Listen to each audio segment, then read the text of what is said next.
मान्यवर, जिस तरह से देश में अपराधों की संख्या बढ़ रही है, हत्या, लूट, बलात्कार, जमीनों पे कब्जा करने की घटनाएं बढ़ रही हैं, उसी प्रकार से जजों की भी संख्या बढ़नी चाहिए और कोर्ट्स की भी संख्या बढ़नी चाहिए, कोर्ट रूम की हालत भी सुधरनी चाहिए। उस दिशा में ये एक अच्छी पहल है सरकार की ओर से। लेकिन मान्यवर, मैं आपके माध्यम से इस सरकार से पूछना चाहता हूं कि देश के जिला न्यायालयों में 5 करोड़ केसेस पेंडिंग पड़े हुए हैं। 5 करोड़ केसेस पेंडिंग पड़े हुए हैं। देश के हाई कोर्ट्स के अंदर 60 से 65 लाख केसेस पेंडिंग पड़े हुए हैं। सुप्रीम कोर्ट के अंदर 96,000 केसेस पेंडिंग पड़े हुए हैं। क्या उसके हिसाब से आपके पास जजेज की संख्या पर्याप्त है? क्या उसके हिसाब से आपके पास कोर्ट्स की संख्या पर्याप्त है? अगर हिंदुस्तान की बात हम लोग करें मान्यवर, तो हिंदुस्तान में 10 लाख की आबादी पर एक जज है। विधि आयोग की रिपोर्ट के हिसाब से, और बार बार आपसे अनुरोध किया गया है कि 10 लाख की आबादी पर कम से कम 50 जजों की नियुक्ति आप कीजिए। निश्चित रूप से आप 33 की संख्या बढ़ाकर 37 सुप्रीम कोर्ट में कर रहे हैं, अच्छी बात है, लेकिन इसके साथ साथ आपको कोर्ट्स की भी संख्या देश में बढ़ानी पड़ेगी। और जो आज आबादी के मुताबिक जजों की संख्या है, हर स्तर पे उसको भी आपको बढ़ाना पड़ेगा। मान्यवर, मैं आपके माध्यम से यह सरकार से पूछना चाहता हूं, कांसीराम जी का नारा था, जिसकी जितनी संख्या भारी उसकी उतनी भागीदारी। आज मैं बड़ी विनम्रता पूर्वक आपसे पूछना चाहता हूं, सुप्रीम कोर्ट के जजेस में कितने पिछड़े समाज से हैं, कितने दलित समाज से हैं, कितने आदिवासी समाज से हैं, कितने समाज के वंचित तबके से आते हैं? नहीं मान्यवर, उनकी भागीदारी बिल्कुल शून्य है। इसलिए न्याय अगर आप करना चाहते हैं, आज न्यायपालिका हो, कार्यपालिका हो, विधायिका हो, पत्रकारिता हो, सब में बराबर का प्रतिनिधित्व समाज के वंचित, शोषित, पिछड़े, दलित, आदिवासी तबके को देना होगा।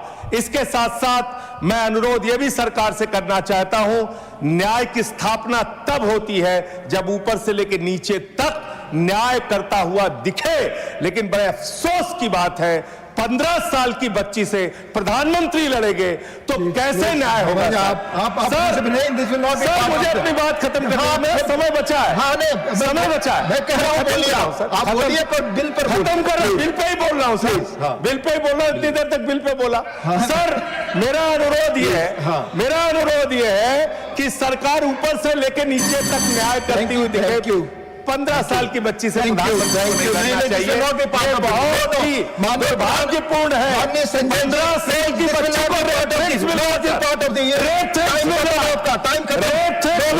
15 साल की बच्ची को कैसे?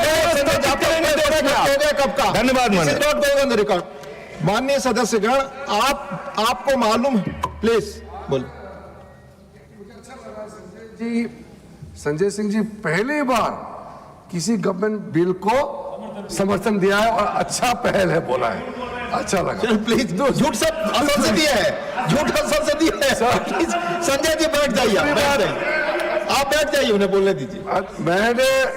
मैंने आपको तारीफ इसलिए किया क्योंकि आपने बिल को अच्छा पहल बोला। दूसरी बात, उन्होंने SC ST रिजर्वेशन जुडिशरी में बताया, ये अपॉइंटमेंट नोटिफिकेशन सरकार जरूर करते हैं, नाम तय तो कॉलेजम करते हैं। वहां SC ST का नाम अगर कॉलेजम नहीं भेजेंगे, सरकार अपने आप से नाम ढूंढ करके अपॉइंट कर नहीं सकता है। इसलिए कहीं गलत मैसेज ना जाए कि सरकार SC ST का अनदेखा किया गया है, गलत मैसेज ना जाए, इसलिए मैं स्पष्टीकरण करने के लिए खड़ा हुआ। धन्यवाद। माननीय सदस्यगण, प्लीज नो प्लीज। माननीय सदस्यगण, मेरा आप सबसे निवेदन है, एक मिनट, मेरा आप दोनों बैठ जाए, it is not going on record. No, नहीं। माननीय सदस्यगण, आप सभी अच्छी तरह जानते हैं कि बड़े पदों पर बैठे हुए लोगों के बारे में कोई टिप्पणी करना चाहते हैं तो सब्सटेंसी मोशन लाना चाहते हैं। अब ये रूल से अवेयर होते हुए भी आप ऐसा करते हैं, दुर्भाग्यपूर्ण है। प्लीज, माननीय श्री संजय यादव महोदय। सर, निसंदेह